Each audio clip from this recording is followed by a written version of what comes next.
Year 13, Chapter 19, Force and Motion, Lesson 3, Equilibrium.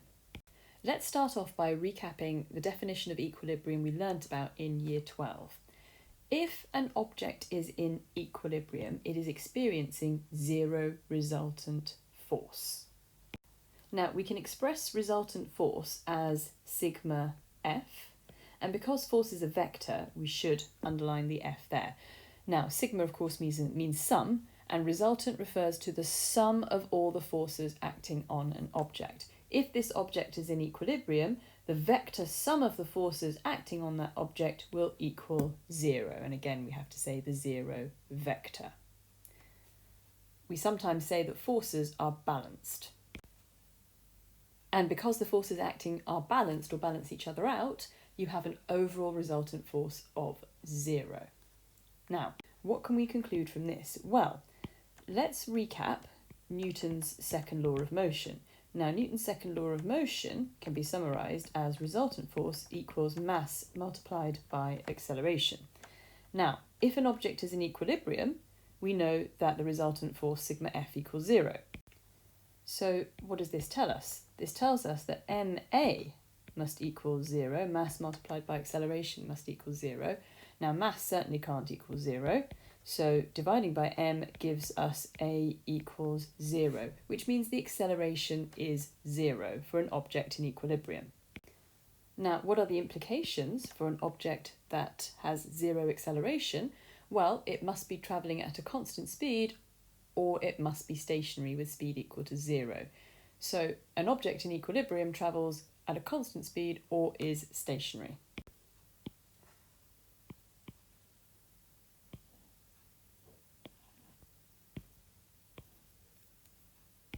We're going to have a look at a few examples involving equilibrium. In each of these cases, it is absolutely crucial that we sketch a very clear force diagram in which all forces are labelled.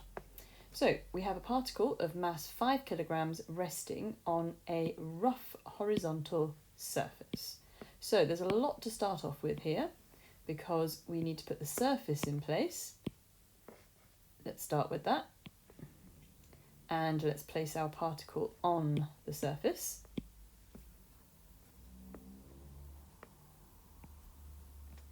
And we know it has a mass of 5 kilograms, which means its weight acting downwards is 5g. There'll be a normal reaction force of the floor, the surface pushing up on the particle. And we also know that this is a rough horizontal surface, so we will need to take friction into account. We'll do that in a minute. Now, next piece of information, a string is attached to the particle and pulled at an angle of 50 degrees above the horizontal with a force of 10 newtons. So we can pick a direction for this, it doesn't really matter. I'm going to say that the string is attached in this direction and is pulling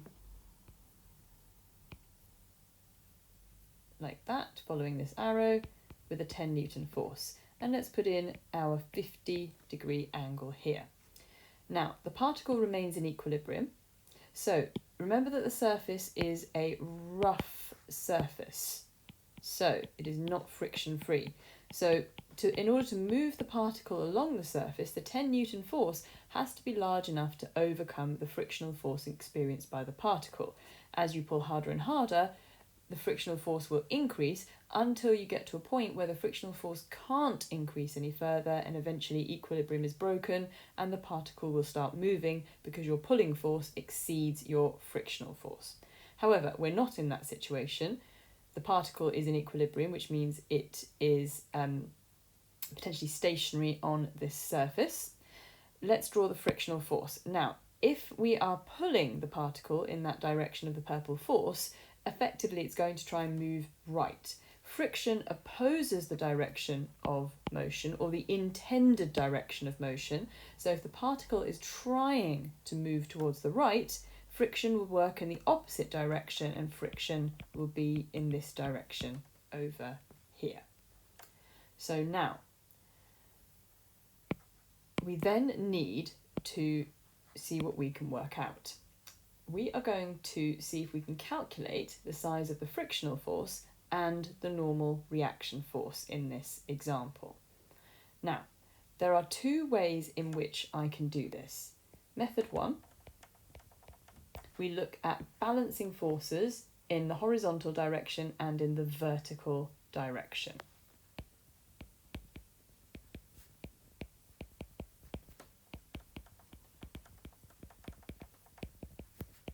So I'm going to start off with looking at forces in the horizontal direction.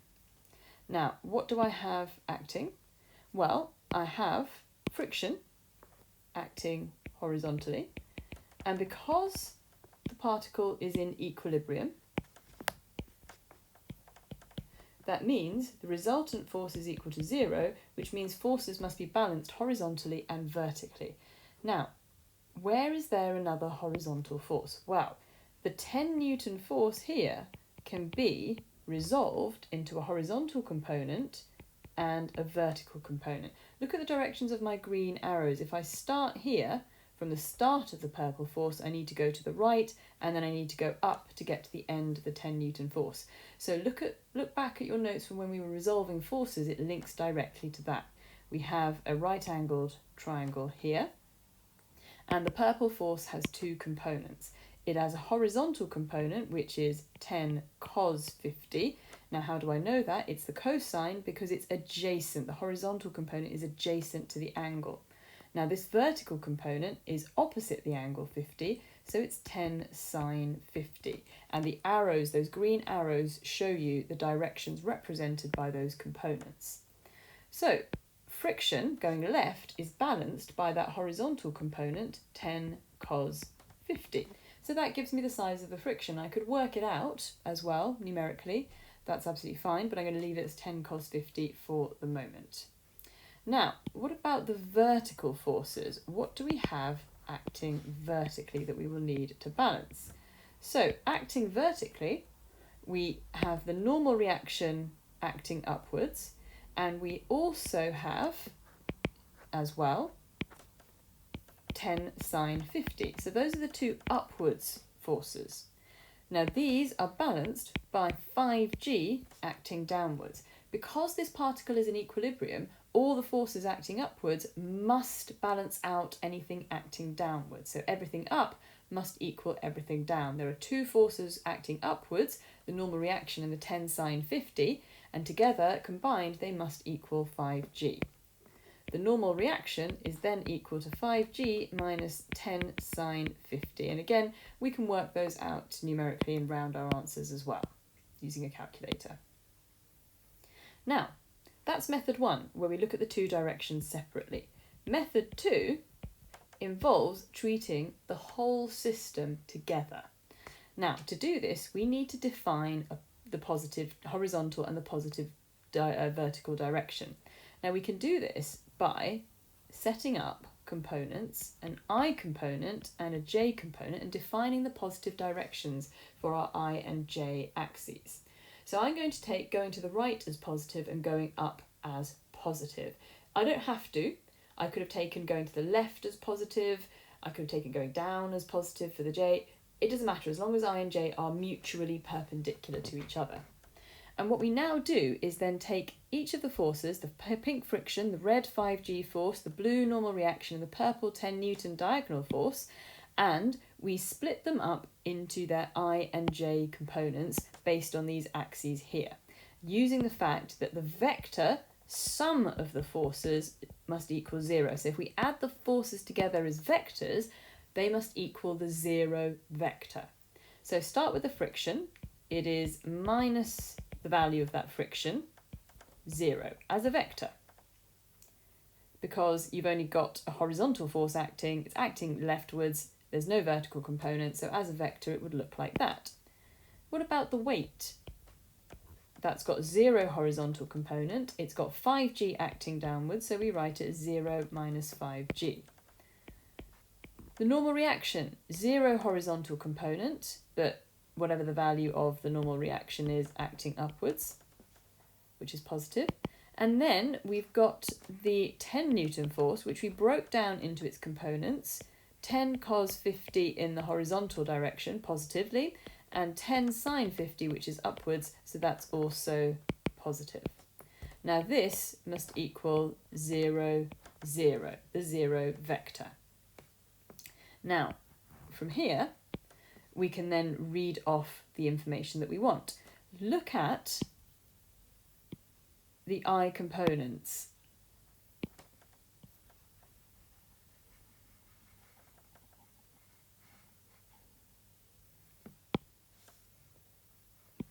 We can set up an equation. So minus the value of the friction, I'll call it little f, plus 0 plus 10 cos 50 equals 0, which of course gives me friction equals 10 cos 50, which verifies the result I had up here. Now, let's look at the j components, the vertical components. And again, we can set up an equation from here. We can say 0 minus 5g plus the value of the normal reaction plus 10 sine 50 equals 0. And if we rearrange that, the normal reaction is then equal to 5g minus 10 sine 50, which is the result we got over here. So both methods lead to the same result. One of the methods looks at the two directions separately, and one method takes all the forces into account at once, treating them in the form of column vectors. Let's look at a second example. This time we have a particle of mass 40 kilograms suspended in equilibrium by two strings, as shown in the diagram here. And we've got to calculate the tension in each string. So let's start adding in some forces. Now, we know the particle has a mass of 40 kilograms, which means it has a weight of 40 g newtons. Now, look at the two strings. We have a string here with a tension which we will call T2, and we have a string here with a tension that we will call T1. Now, let's have a look and see how we can calculate our values of the tensions based on the fact that the particle is in equilibrium, which means that the total resultant force must equal 0. Now, we're going to look at this problem in several different ways. I'm going to start off by looking at the first method, where we balance the forces horizontally and we balance the forces vertically.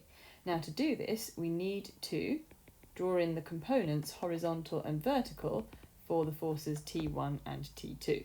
Now, basic angle geometry tells me that this angle here is also 40 degrees, using the concept of alternate angles between parallel lines, this line here being parallel to this line here. And I can then resolve this force T2 newtons.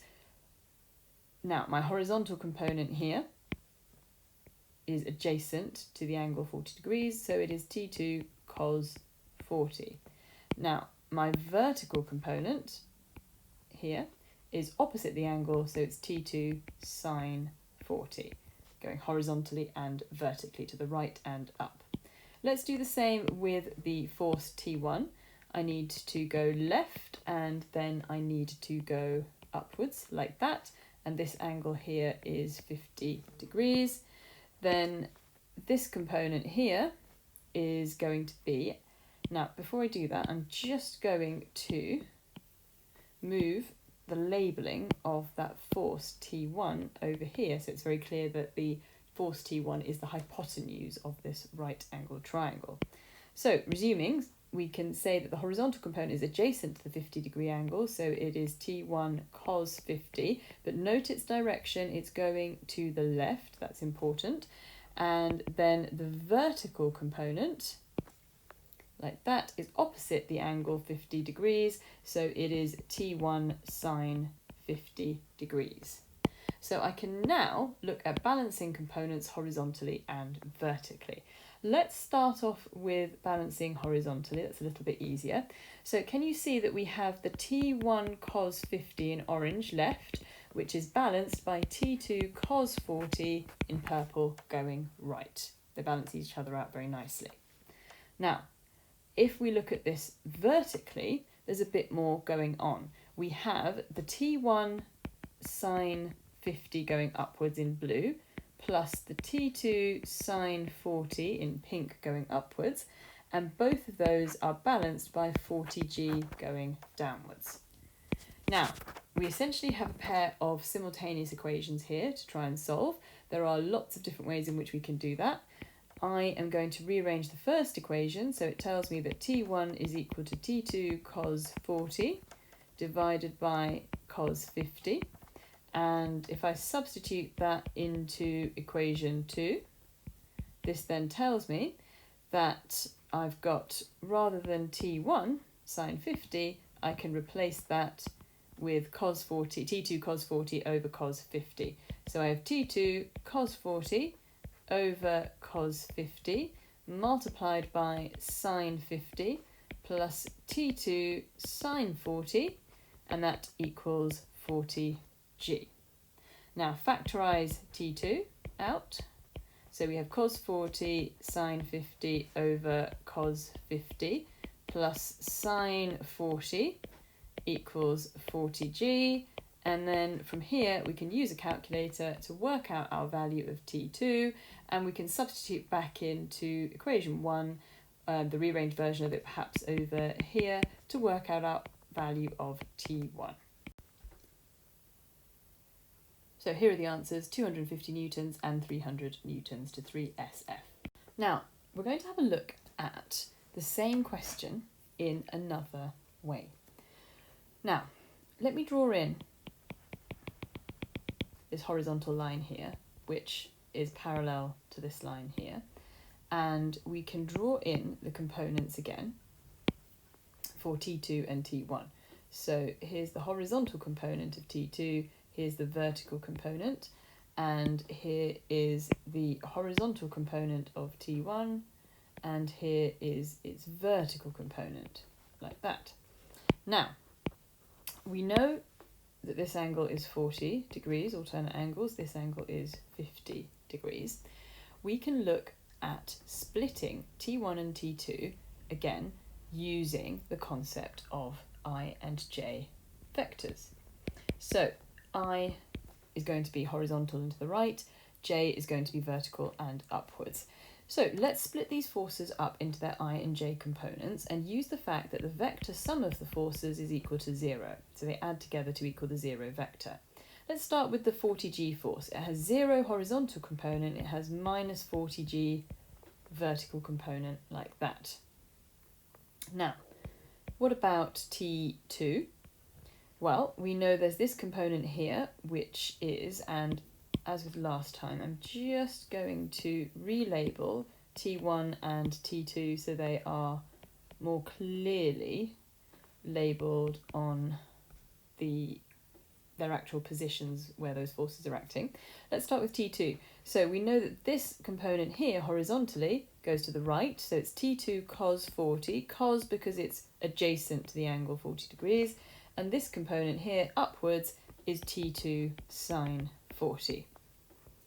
Now let's do the purple forces. So we know that along here we've got T1 cos 50, but it's going in the negative direction, so it's negative T1 cos 50, and then we know upwards, which is positive, we've got T1 sine 50.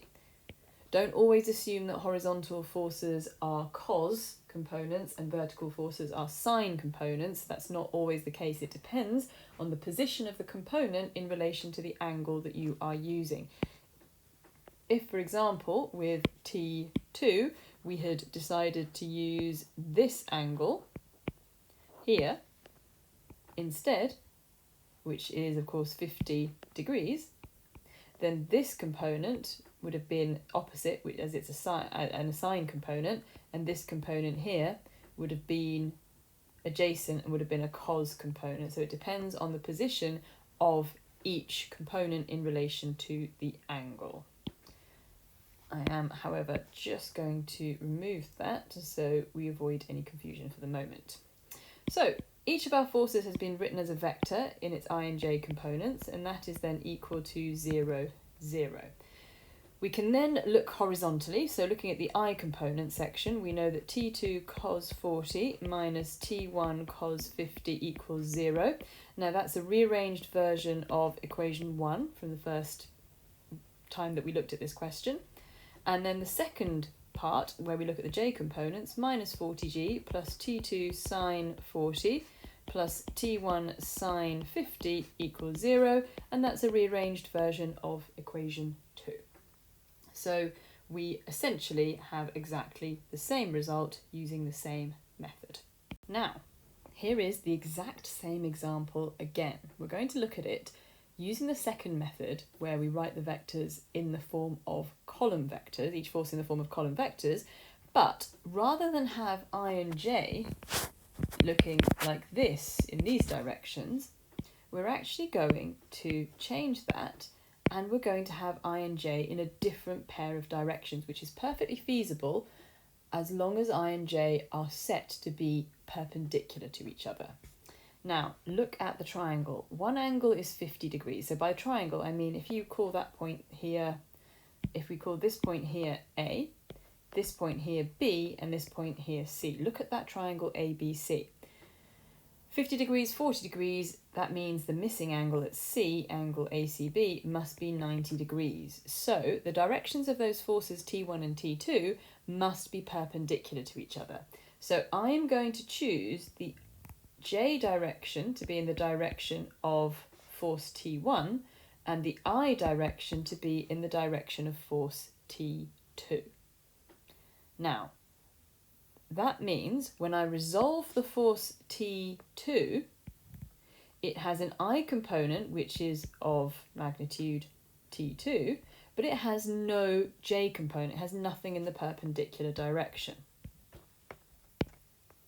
Now, the force T1 has nothing in the I direction and everything in this direction here, the j direction. So we'll call that 0, T1. Now, what remains is for us to resolve the 40g Newton force, the red force. So if I start here and I go down like that and across like that, that is one way in which we can split 40g into its components. Now, again, for clarity, what I'm going to do is I'm going to write the 40g force on the hypotenuse of that triangle. This is a right-angled triangle. Now, we need to find an angle in the right-angled triangle where the 40g newtons is the hypotenuse. There are lots of different ways of identifying this. If I draw in a horizontal line like that, we know that this angle here is 40 degrees, which means that this angle here is 50 degrees to make a right angle, which means that this angle here is 40 degrees as well, so that we can have a right angle here. So work that through and make sure you can see that yourselves. Now, look at the two components. Can you see that there is a component here which is opposite that 40 degree angle? So that is 40g sine 40. And you should also be able to see that there is a component here which is adjacent to the 40 degree angle, so that is 40g cos 40. So, what do we now know? That 40g Newton force has in its I direction that purple component, okay, which is parallel to this direction here. But it's going in the opposite direction. It's not sort of going upwards, it's going back downwards. So we have minus 40g sine 40. It also has that orange component, which is parallel to the j-axis, but can you see it's going in the opposite direction? Look at it, it's going in the opposite direction of T1. So it's minus 40g cos 40. The orange component is in the opposite direction to T1. The purple component, 40g sine 40, is in the opposite direction to T2. So this must equal 0, 0. And now, having set up the vectors in this way, having set up I and j in the directions here and here, where I is in the direction of t2 and j is in the direction of t1, we can just read off horizontally that t2 minus 40g sine 40 equals 0, which straight away tells you that t2 equals 40g sine 40. And if we read off from the j components, t1 minus 40g cos 40 equals 0, which tells us that t1 equals 40g cos 40. And we get our answers straight away. And if you work those out, you will see that they come to exactly the same values that we saw from the previous two examples and using their decimal equivalent. So this one is about 250 newtons and this one is approximately 300 newtons. And this is to illustrate the point that there are multiple ways of solving these force problems, these equilibrium problems, depending on the positions of your I and j axes and where you have chosen those I and j axes to be placed. So we're now going to explore a very, very common problem in mechanics, which is where a particle is on some kind of slope. Now, before we have a look at some of the problems involving this, we're going to look at the general case because it really helps us understand what's happening with the angles. So here is my slope. It could point in the other direction as well. There's nothing to stop that from happening. I've just decided to place my slope in this direction. My slope is going to have an angle of inclination of theta. So again, keeping things general. And here is my particle of mass m. Now, whenever I draw the weight on, I encourage people to draw a very clear vertical downwards arrow to show the weight that goes all the way through like this. It can really help with resolving forces. If you draw a very short little line, you leave yourself very little space to resolve the forces, show this on the diagram, and you're more likely to get the answer wrong.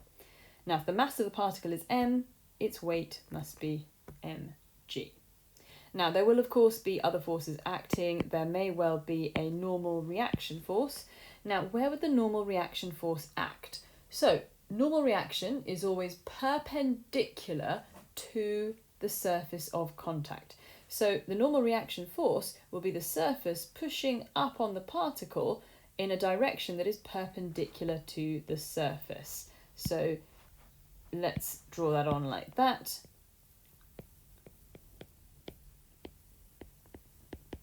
And it will be perpendicular to this surface.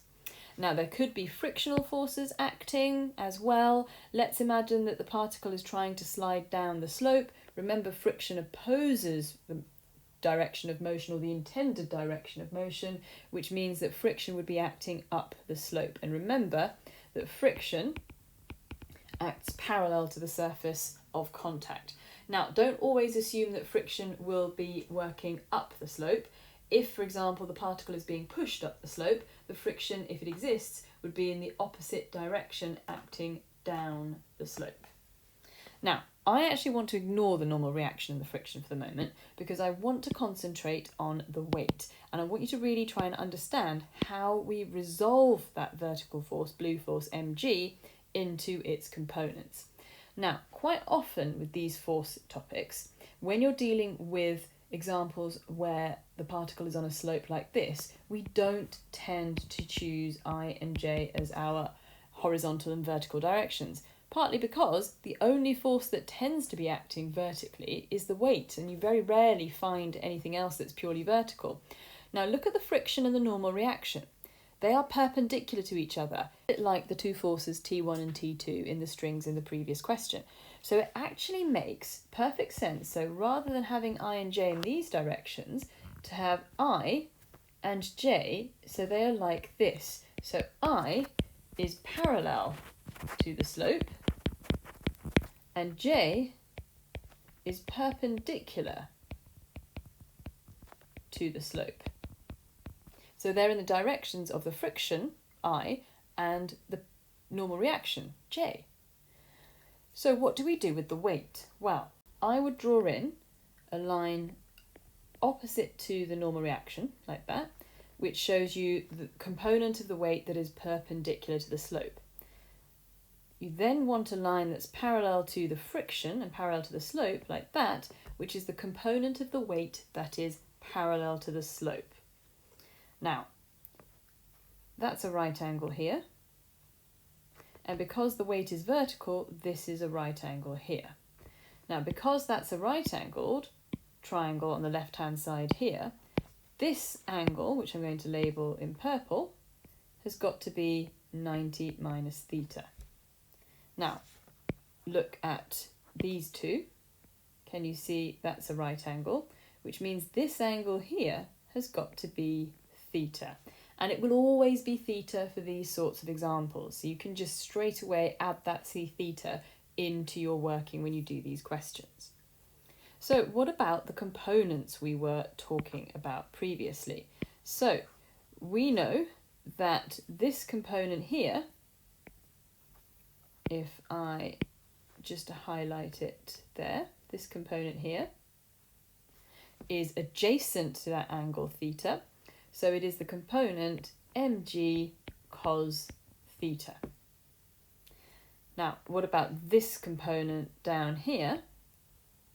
Well, can you see it's opposite the angle theta, so it's mg sine theta. And we can very easily resolve the weight. So at the moment, if this particle were in equilibrium, the normal reaction would be balanced by mg cos theta and the friction would be balanced by mg sine theta. And what we tend to do is we balance forces parallel to the slope, like that, and we then balance forces perpendicular to the slope, like that. Now, what will make things more complicated is if we include additional forces working in different directions, and we will look at an example like that later on. So, let's take a look at an example.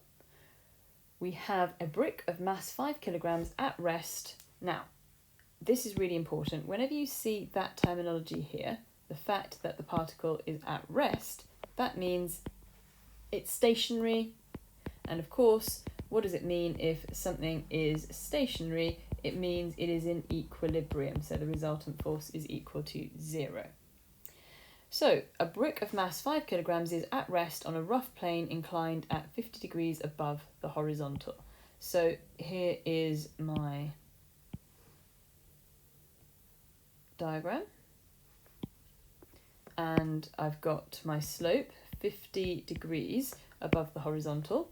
Here is my brick, which is of mass 5 kilograms. So I can straight away draw in the weight,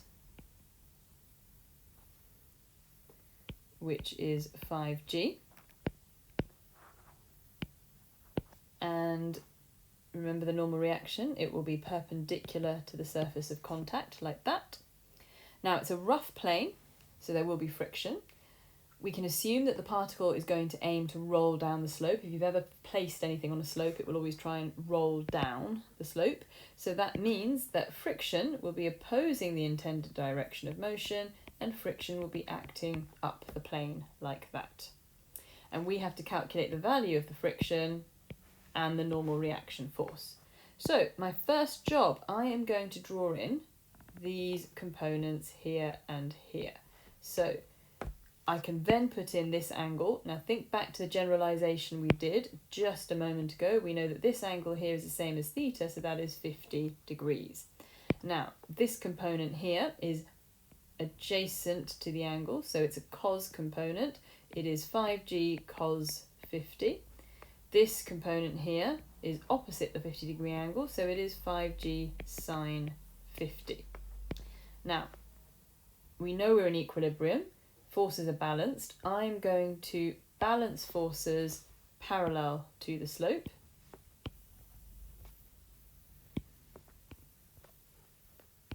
So, parallel to the slope, let's start with that. What forces do we have? So, we know that we have the friction acting up the slope, which must be balanced by the 5g sine 50 acting down the slope. So friction is equal to 5g sine 50. What about perpendicular to the slope? Let's try that. So perpendicular to the slope, I have the normal reaction acting up off the slope, and that is balanced by 5g cos 50 acting down, perpendicular to the slope in the opposite direction. So the normal reaction is equal to 5g cos 50, and I can work those out as decimals, but I'm actually going to leave them in terms of g for the moment. Now, if you wanted to use the other method, where you look at each vector in its column vector format, simply make your I and j components very clear. So I've chosen I to be up the slope and j to be off the slope like that. I could have chosen them to look like that. As I've said, as long as they are mutually perpendicular, it doesn't matter. But we'll go with my first suggestion there. Now, let's start with the friction. We've got a component, we'll call it just the frictional value going in the I direction, nothing in the j direction. The normal reaction has a component of 0 in the I direction, and its component nr is all in the j direction. And then the weight, the 5g Newton force, has a component of 5g sine 50, which is going in that direction, so the negative I direction, so it's minus 5g sine 50. So notice here is a case where in the I direction it's sine, not cos. So remember what we said, don't try and assume horizontal is always cos, vertical is always sine, or anything like that. That's nonsense. It's always about looking at the angle and looking at the component in relation to the angle. Is it adjacent? Then it's cos. If the component is opposite, then it's a sine component. So we now look at the j direction, and we've got a component here which goes in that direction. So that's the negative j direction, so that's minus 5g cos 50. And this, of course, equals 0, 0, because the particle is at rest. Now, look at the I components. We know that friction is equal to 5g sine 50. Look at the normal reaction. That is then just equal to 5g cos 50 as before. So we get the same results using a slightly different technique. So we've saved the most complex example for last. This time we have a particle of mass 3 kilograms is held at rest on a rough slope inclined at 35 degrees to the horizontal. I'm actually going to stop there for a second, and we are going to try and deal with everything which is in this part of the sentence so far, part of the question so far. So here's the horizontal, and here is my rough slope, which is at an angle of 35 degrees. So here is my particle of mass 3 kilograms, so it has a weight of 3g. Notice how I draw a really clear, large, long line for 3g, which goes through the horizontal like that, so we can draw the right angle triangle really clearly. Now, there would of course be a normal reaction, so that's off the slope like that. And it's a rough slope, so we must ensure that there is friction. But before I put the friction on the diagram, I'm going to read the rest of this. It is being held in place in equilibrium by a horizontal force of magnitude 50 newtons. Now that means that we are pushing on the particle to try and keep it in place on the slope like that with a horizontal force of 50 newtons. Now that means that the particle is in effect being pushed up the slope, which means friction must be acting down the slope like that, parallel to the slope. So remember, friction opposes the direction of motion or the intended direction of motion. So we now need some components in place. So as we've done on the last couple of examples, let's draw a component acting down like that and a component acting across like that. And then you can straight away put in this angle, which will be the same as the angle of the slope, 35 degrees. We also have to think about the 50 Newton force. So again, what we're going to do is we're going to balance forces in the two directions parallel to the slope and perpendicular to the slope. Now 50 newtons and 3g are horizontal and vertical, which means we need to split them into their components, parallel to the slope and perpendicular to the slope. The normal reaction and the friction can stay as they are. So we've split the weight up into its components. Let's write them on. So this component here is opposite 35 degrees, so that's 3g sine 35. We'll worry about sines, etc. later on. This component here is adjacent to 35 degrees, so it's 3g cos 35.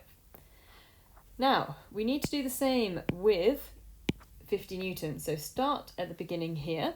Now, the way I always think about this is you either have to move perpendicular or parallel to the slope. So perpendicular to the slope would take me here, and then parallel to the slope would take me here. I could also have gone from the start and gone right and down as well, gone upwards to parallel to the slope and then back down again. It would have been the same concept.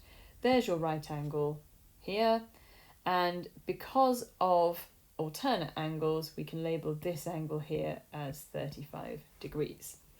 So this component here is opposite 35 degrees, so it's 50 sine 35. This component here is adjacent to 35, so it's 50 cos 35. And the directions of those black arrowheads show us the directions of the components. So what do we have running parallel to the slope first of all? So parallel to the slope. Well, there's this frictional force acting downwards, there's this component here acting upwards, and there's this component acting downwards. So the components acting downwards must be balanced by the components acting up the slope. So friction acts down the slope, as does the 3g sine 35. They're both balanced by 50 cos 35 acting up the slope.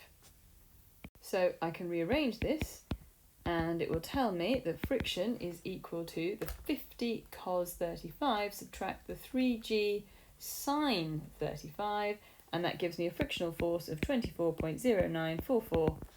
so 24.1 newtons to 3 SF. Now the question didn't actually ask us to do this, it only asked us for the magnitude of the frictional force, but we can also work out, if we wish, the magnitude of the normal reaction force. So looking at the components perpendicular to the slope, we have this one, and this one, all of which I've highlighted in green. So what do we have acting up the slope? We have normal reaction acting up the slope.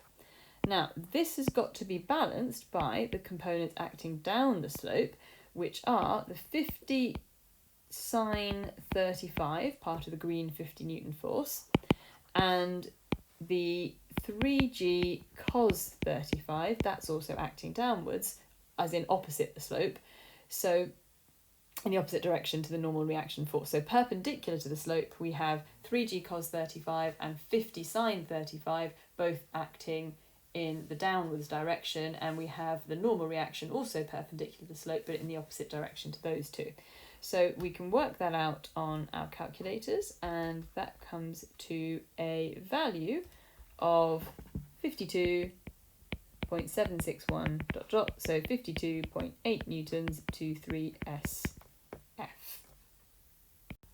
And again, just to finish off, if you'd wanted to do this in the form of column vectors, then you could simply have said, well, we're going to choose I and j in particular directions. So I'm going to say I is up the slope and j is up the slope in the perpendicular direction. Start with the friction. So friction has a component going down the plane, so that's minus friction, 0j component. The normal reaction force has a component of 0 in the I direction, a component nr in the j direction. We then have the weight, which has 3g sine 35 in the I direction, but it's in a negative I direction. 3g cos 35 in the j direction, but it's in the negative j direction. So this component goes down like that, and this component goes down like that, so in negative directions. And we then have the 50 Newton force. So in the I direction, we have 50 cos 35, which is up the slope, so that is positive. Let's fill that in quickly, 50 cos 35, and that's in that direction. And then down the slope again, we have 50 sine 35. So So that is actually negative in value. And that equals 0, 0 because the object is in equilibrium. Now, if you rearrange those results carefully, you will find you get exactly the same results we got from balancing the forces previously when we balanced forces in the parallel direction and in the perpendicular direction to the slope. So as always, there are multiple ways of going about these questions, but what is fundamentally always the case is that we must understand how to resolve a force into its components and how to balance forces when an object is in equilibrium.